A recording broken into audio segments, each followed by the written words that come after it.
Imagine landing in a city where you don't need cash, don't need physical keys, don't even need a transport card. Your phone, and sometimes just your face, is enough. Food arrives by robot. Entire bus fleets move almost silently. Payments happen in seconds, even at street stalls. This isn't a tech exhibition. For millions of people in China, this is just normal life. In many parts of the world, advanced technology feels experimental. In parts of China, it feels integrated. And once you experience that level of integration, everything else starts to feel slightly outdated.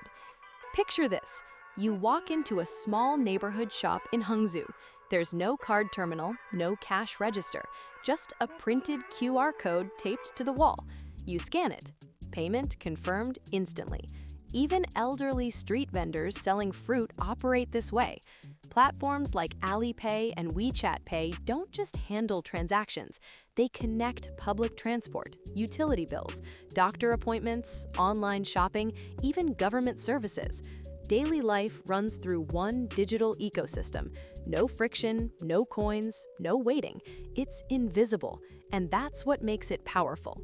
But would other countries be ready for this level of currency digitization? And what impact would this have on issues like theft and robbery? Now, imagine ordering dinner in a residential complex in Shanghai. You receive a notification. Your delivery has arrived. You open the door. There's no person. It's a small, autonomous robot. It navigated the streets, entered the building, called the elevator, and reached your floor on its own.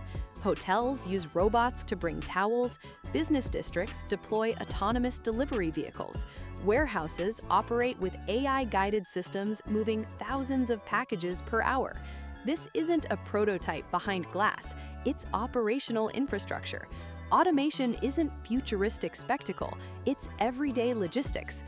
While some countries would raise questions about labor issues and robots replacing human jobs, China goes further and dedicates significant efforts to improving these concepts and technologies. Walk through Shenzhen during rush hour. You expect engine noise. You expect vibration. Instead, thousands of buses glide almost silently. Shenzhen became one of the first major cities in the world to convert its entire public bus fleet, thousands of buses, to electric, not partially, completely. Taxi fleets increasingly run electric, scooters hum past without exhaust fumes, charging stations are normal infrastructure. The difference is sensory: cleaner air, less noise, smoother streets. When millions of vehicles shift at once, a city feels different. It doesn't feel like transition, it feels like transformation. Shenzhen transformed from a small fishing village of 30,000 inhabitants in 1980 into a technological metropolis of nearly 18 million in just over 40 years, driven by the creation of China's first special economic zone, SEZ.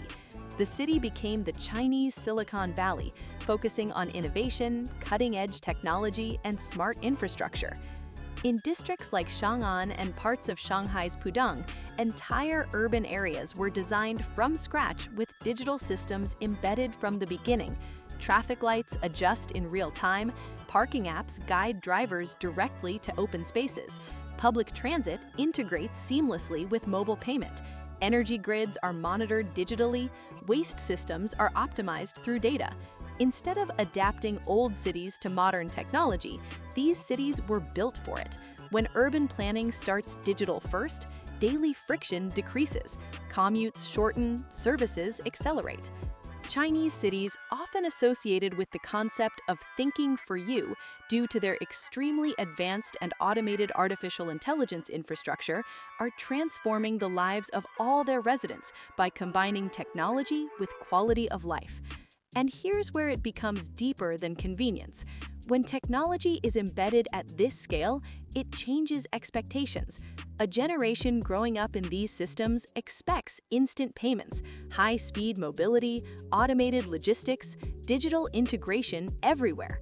Waiting feels inefficient, manual systems feel outdated, and when expectations shift, society shifts. China has more than 100 cities with over 1 million residents. Many of them are integrating advanced systems simultaneously. We're not talking about one experimental district. We're talking about tens of millions of people living inside highly connected digital ecosystems. When innovation is deployed collectively, it stops being luxury. It becomes standard. Of course, this level of integration raises questions. What happens when daily life depends heavily on digital systems? How does privacy evolve? How does governance adapt? Technology empowers, but it also centralizes, and that duality makes this transformation even more significant. In many countries, innovation moves step by step. In China, it often moves system by system. Payments, transport, infrastructure, logistics, evolving together. When multiple systems upgrade simultaneously, the effect feels exponential, not incremental. What makes Chinese cities feel futuristic isn't just advanced gadgets, it's scale, it's speed, it's normalization. When millions of people grow up surrounded by integrated digital systems, the future stops being a promise, it becomes a baseline. And once something becomes a baseline, global competition changes. For many citizens, the future isn't something they're waiting for. It's the way they pay, the way they commute, the way their cities function. And once you experience that level of integration, it's hard to imagine going back. The real question is no longer whether this model works, it's how long it will take for the rest of the world to catch up. What do you think of all this change, and how is your country doing in the race to modernization? Leave a comment with a comparison and let's exchange experiences about our realities.